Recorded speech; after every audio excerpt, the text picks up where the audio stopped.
qual é de verdade o indicador que traduz o nosso sucesso? Qual é de verdade o indicador que diz que a RH cuida das pessoas, mas está a favor do negócio, está a favor do desenvolvimento do mundo?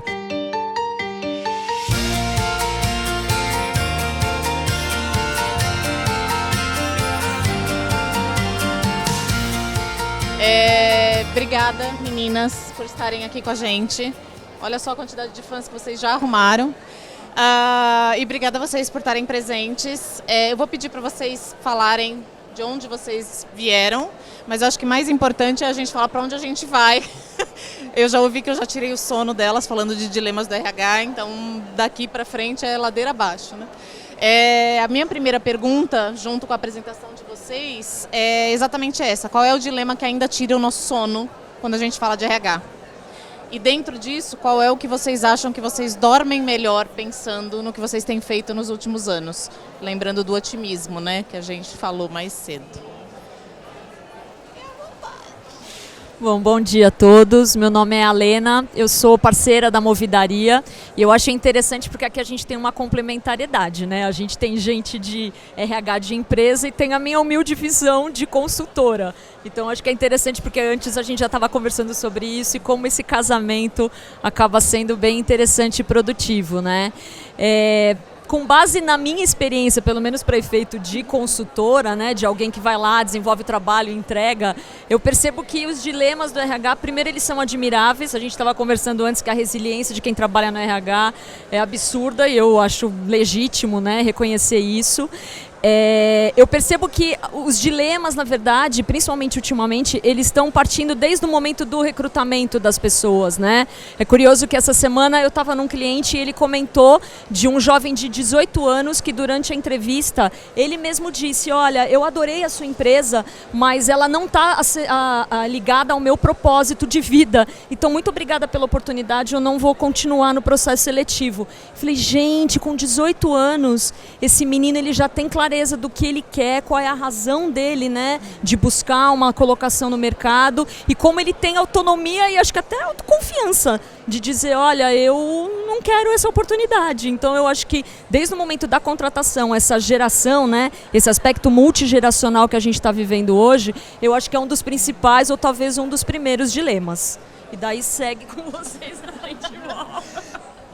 Fala da sua lista de dilemas.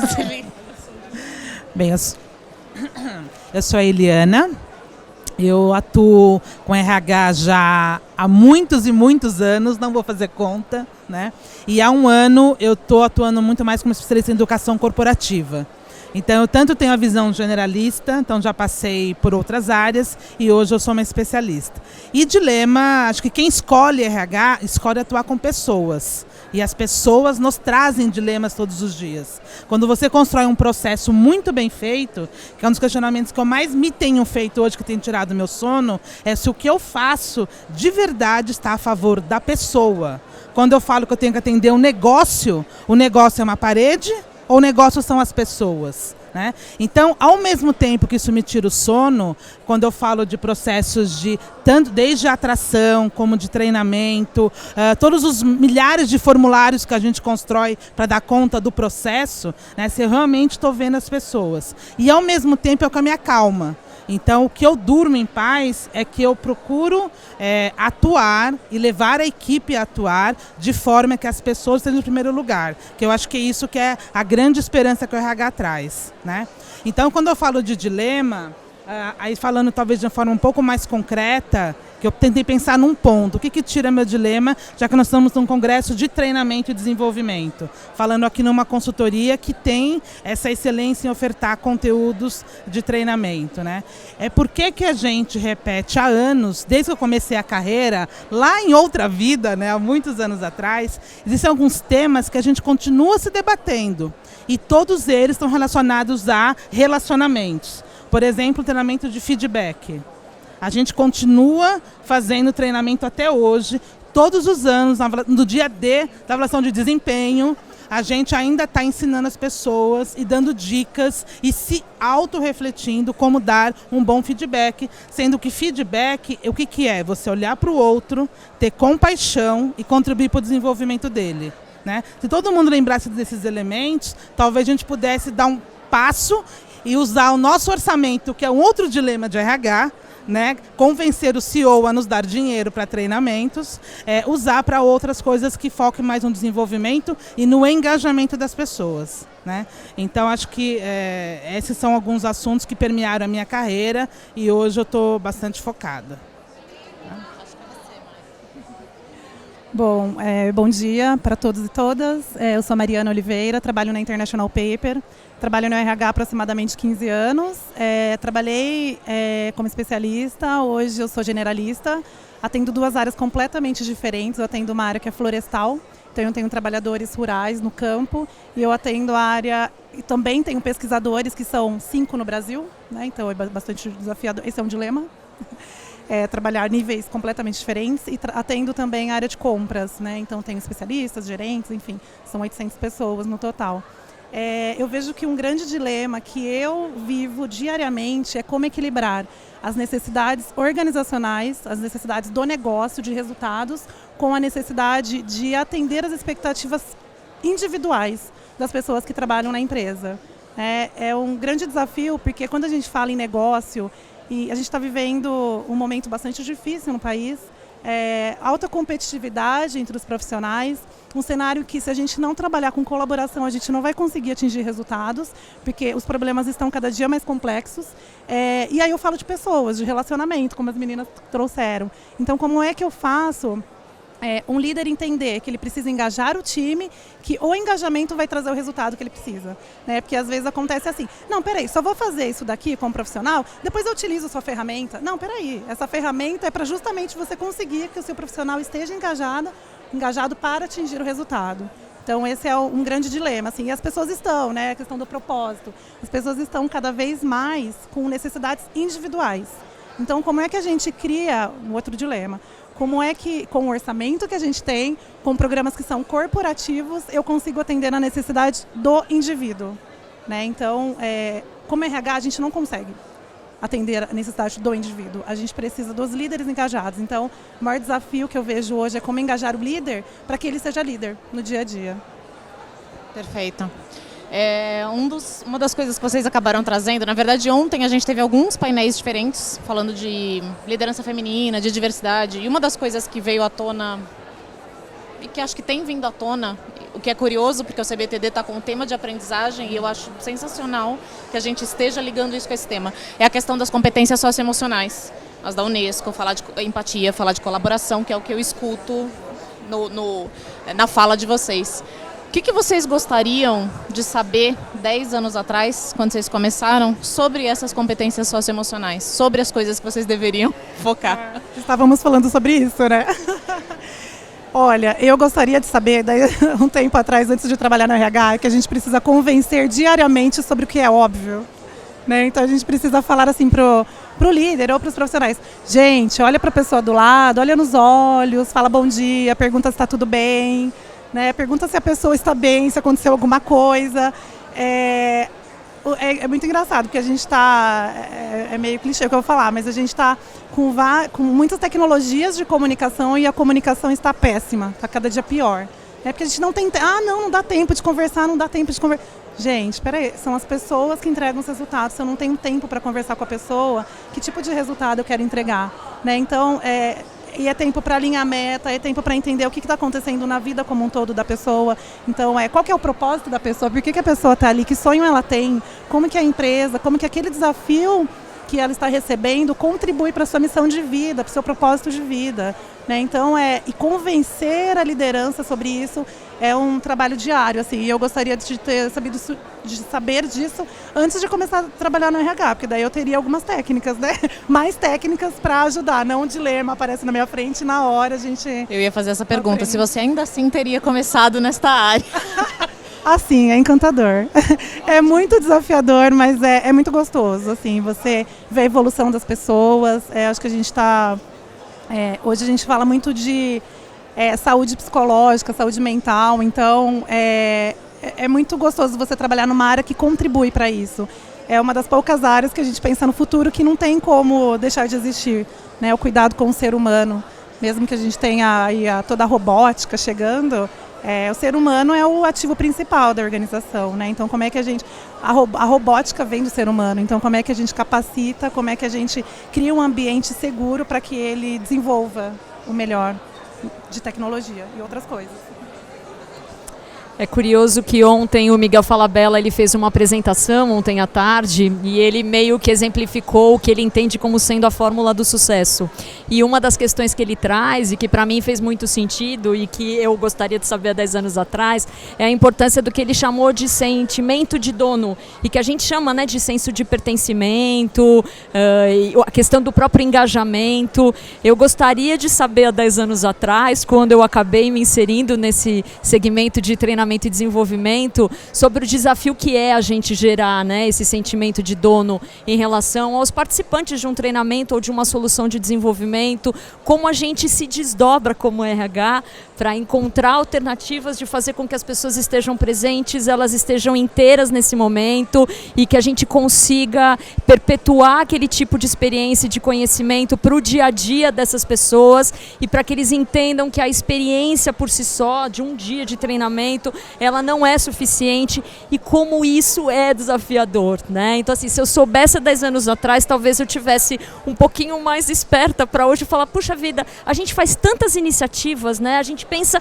em tantas possibilidades, são tantos grupos de WhatsApp em que a gente posta um monte de coisas e eles mesmos ficam calados, né? A liderança, você fala, puxa vida, a gente continua tentando. Então, isso não me tira o sono, porque eu acredito verdadeiramente que se a gente faz o nosso melhor, a nossa contribuição está feita, né? Ela está dada. Mas ainda é algo que eu falo, puxa vida, acho que vão passar os anos e a gente vai continuar identificando assim, como é que a gente gera engajamento nessa moçada, para eles entenderem que essas experiências de treinamento elas não são isoladas, esse desenvolvimento ele está aí no nosso dia a dia e cada um vai ter que abraçar do jeito que achar mais interessante, mas é importante que eles façam isso e muitas vezes a gente acaba ficando com essa responsabilidade e um pouquinho de mãos atadas. Na quarta-feira eu estava falando com uma outra cliente e ela falou de duas coisas que eu conecto muito com o que você acabou de dizer, que eram coisas que ela gostaria de saber, não foi essa a pergunta, não colei, mas que ela gostaria de ter sabido há mais tempo, porque são temas relativamente novos que ela tem começado a estudar. Storytelling, para conseguir saber fazer esse canal, né, de persuasão, porque a gente sempre começa com aquilo que você falou, convencer o líder que esta política é importante, convencer o líder do negócio, a importância das pessoas e esse caminho, eu acho que faz todo sentido. Qual é a história que traduz esse propósito, que traduz esse engajamento e que tem esse storytelling por trás e a capacidade de influenciar, que é o que vocês mais fazem o dia inteiro, o tempo todo, e como fazer isso de uma maneira que seja política, porém sabe todos os poréns, né? Política, porém educada, porém persuasiva, porém gentil, porém focada em negócio e resultado. E eu achei uma colocação muito lúcida. Eu acho que tem muito a ver com o que vocês estão falando. Exato. Não, exatamente. Eu acho que eu estou muito conectado com o que a Mariana e a Helena responderam. Quando eu escolhi trabalhar com RH, eu sou psicóloga de formação e sempre, como a Helena, sempre quis trabalhar em RH. Né? Não quis ir para a clínica, foi uma opção. Porque eu busquei valores que tinham em mim, que era a questão do relacionamento, da cooperação com o outro, do cuidar. Né? Eu sou filha de bombeiro. Então, cuidar e apagar incêndio, eu sou expert. Né? Tá no sangue. Então, eu fui buscar vários valores. Mas quando eu cheguei em RH, o que não me contaram, e até hoje eu acho que meus chefes ainda me enrolam um pouco, né? É que tem uma série de questões burocráticas que tiram você do seu propósito o tempo todo. Então, outro dia, por exemplo, eu fiz um home office, eu estava em casa num call, tipo 8 da manhã, e meu filho se arrumando, né, para sair para o trabalho. E ele ficou olhando eu no tipo de call que eu estava, no tipo de coisa que eu estava falando, na planilha Excel que estava aberta, e ele olhava para mim com uma maneira muito estranha. Eu falei, o que foi, Rodrigo? Ele, nossa, eu achei que você trabalhasse com RH, com pessoas, porque o que você falou aí não tem nada a ver com isso, né?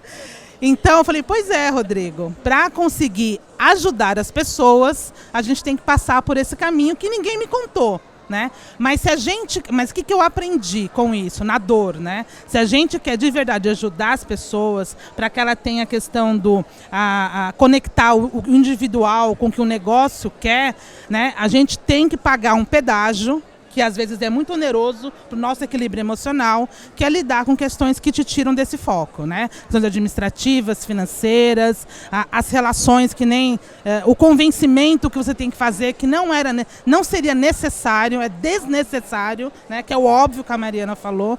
Então, isso é uma coisa que eu gostaria muito de ter sabido. Mas também, quando você se forma, você quer ganhar o mundo, né, gente? Né? Eu me formei, psicóloga, RH, né? Vou com tudo. Só vou atuar com pessoas. Mas a vida, como ela é isso aqui, é feito de outras coisas. Né? Então, acho que esse é um dilema pessoal. Então, o que eu tento fazer é isso, é saber que eu tenho que pagar esse pedágio para poder continuar com o propósito, que é foco nas pessoas. Agora é uma pergunta capciosa, tá? Depois vocês me cercam em algum lugar. Qual é ou qual deveria ser o indicador de sucesso do RH, DHO, o que quer que vocês queiram chamar hoje? Você quer que eu me afaste? Esse assunto estava na minha lista de dilemas. Né? Porque assim, desde o dia que eu recebi o convite da Movidaria, eu não me preparei muito, mas a minha lista de dilemas não para de crescer, né? E um deles foi esse, né? Qual é de verdade o indicador que traduz o nosso sucesso? Qual é de verdade o indicador que diz que a RH cuida das pessoas, mas está a favor do negócio, está a favor do desenvolvimento do mundo? Eu acabei de sair de uma palestra de indicadores de treinamento. E, então, esse é um assunto. Quando a gente fala de pesquisa de engajamento, que eu acho que é o mais soft que tem quando a gente fala de indicadores de RH, que é uma delícia aplicar, é uma delícia convencer 40 mil pessoas a responder a pesquisa, trabalhar os dados, traz dados super relevantes, esse talvez é o que mais me aproxima do que eu acredito, né? Porque está falando de coisas mais softs, mas ele não convence o CEO a aumentar a sua verba de treinamento, né? Então, hoje, esse é um dos dilemas. Eu quero muito que as minhas... Por isso que eu quis responder primeiro. Eu quero ver a resposta delas, né? Porque eu também quero saber. A minha também é engajamento. E aí o grande dilema eu tenho um indicador de comportamentos, de saúde do ambiente de trabalho, só que me cobram por absenteísmo, turnover... hora extra e assim vai. A gente vai ter que fazer um abraço coletivo no final, tá? Isso. Só tô avisando. Então, como e aí eu volto na primeira questão, que é do dilema, né? Como é que a gente convence que esse é o indicador principal? Eu acho que assim, na empresa que eu trabalho, eu tenho a sorte de ter um lead team, né? O presidente, os diretores que acreditam e que apoiam, então a gente trabalha bastante nisso. A gente tem metas de desenvolver plano de ação sobre a pesquisa de engajamento, não sobre o resultado da pesquisa, mas quando a gente recebe a pesquisa, todos os líderes precisam sentar com o time, discutir e fazer um plano de ação e colocar no sistema. E aí o RH está lá para apoiar essas discussões. Então a gente treina todo ano. Todo ano, não, a cada 2 anos a pesquisa. Então, a cada 2 anos a gente treina toda a liderança. Como que eu faço uma reunião do básico? Convide todo mundo. A reunião precisa ser presencial ou, no máximo, uma telepresence, né? Se for muito distante. Peça para as pessoas refletirem sobre o resultado. Entenda o que significa aqueles resultados no dia a dia, né? Então, é uma coisa que ajuda. E eu vejo que está mudando, mas ainda tem as cobranças pelos indicadores tradicionais. Ai, gente, é tão bom porque elas falaram da parte hard, eu posso ficar com a parte easy aqui, né? Como consultoria, fica fácil a minha vida. Eu vou ser simplista e ao mesmo tempo romântica. Eu acho que o indicador maior que a gente pode ter para efeito de RH é o nível de satisfação das pessoas dentro da empresa.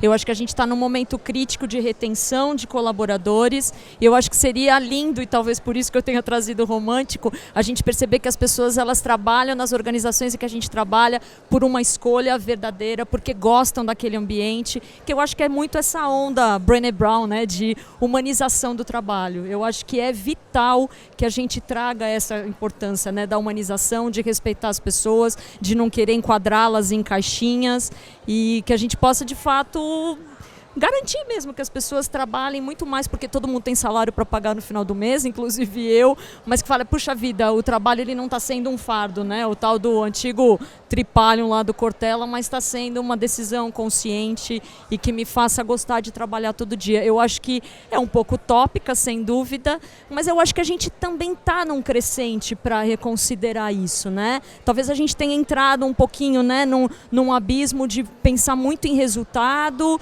e agora talvez a gente esteja saindo desse abismo pensando, puxa vida, vamos voltar a olhar verdadeiramente para pessoas. Então, se a gente tivesse indicador, eu acho que sensação de dever cumprido. Lindo. E obrigada que você já me deu uma deixa total. Eu não sei quem já conhece, já está usando o VUCA 2.0 do Bill George. Vocês se lembram do VUCA tradicional, do volátil? Isso. O Bill George é um professor emérito da Harvard e ele, ano passado, eu creio, lançou essa pesquisa que ele falava que, baseado nas competências socioemocionais, em tudo que vocês acabaram de discutir, ele estava lançando o VUCA 2.0, que era Vision, Understanding, Courage and Adaptability, que são visão, compreensão, coragem e adaptabilidade. E que faz muito sentido com o que a gente tem ouvido, né? E eu acho que é um VUCA bem menos... Eu tenho um pouco de preguiça quando eu escuto o VUCA tradicional, eu devo confessar.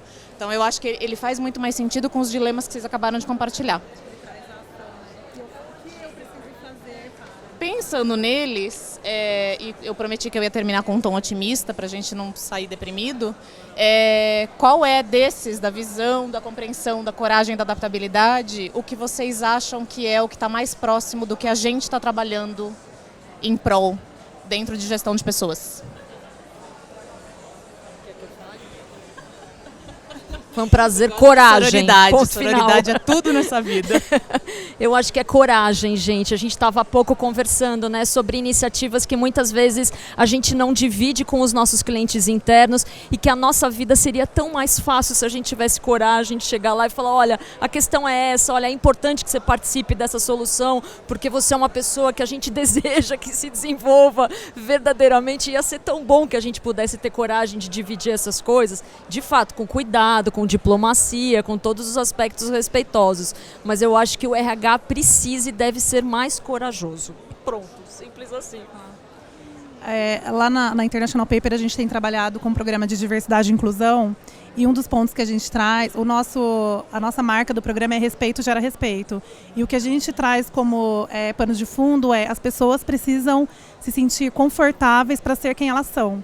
Então eu acho que a gente tem trabalhado muito o empoderamento, né, de todos, de mulheres, de negros, enfim, LGBTI+, pessoas com deficiência. Então isso eu acho que traz uma questão da adaptabilidade e da coragem, porque se você trabalha você precisa ser você, né? Não dá pra gente ser uma pessoa CNPJ, uma pessoa CPF, não tem como.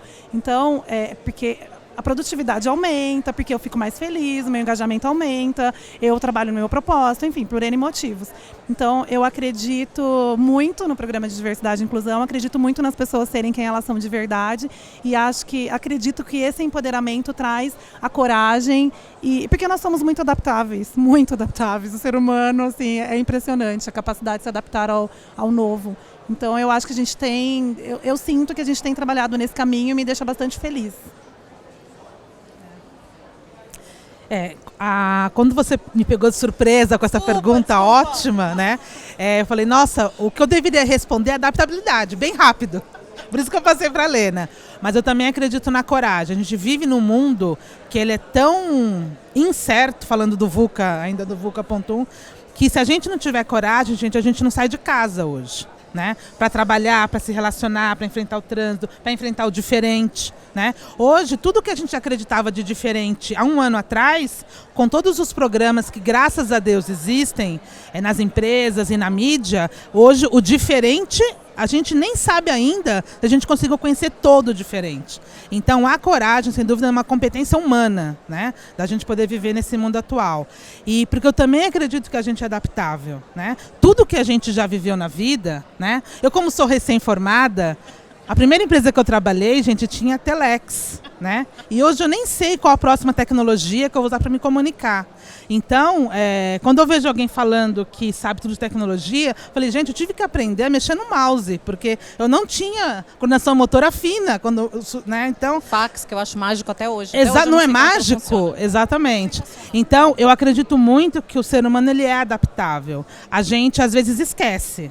Né? Às vezes não contam pra gente. Tem as crenças limitantes, tem a educação, cenário político, falta de dinheiro, falta de educação. E por aí, gente, é outro painel que nós vamos ter que fazer, né? Mas eu acredito muito super convidada. que o ser humano ele é adaptável, mas eu acho que hoje o que a vida pede da gente, acho que foi Guimarães Rosa que falou, né? O que a vida pede da gente é coragem. Aí, tá vendo o tão otimista que você queria? O que a vida pede, então eu adorei, eu não conhecia esse conceito, né? Quero que ela me conte mais. E eu acho que é isso, eu acho que a gente tem que ter coragem para a vida, né? Até para estar aqui falando, né, gente? É isso, eu acho que o nosso tempo acabou, tá vendo? Foi quase indolor. Eu queria agradecer de novo a vocês, porque assim, melhor que ter clientes sensacionais é clientes sensacionais nesse nível. Desculpa aí, não é para todo mundo. Obrigada por ter vindo, obrigada pela coragem, obrigada pela parceria e coragem para todos nós, pra gente continuar isso aqui. Obrigada, gente.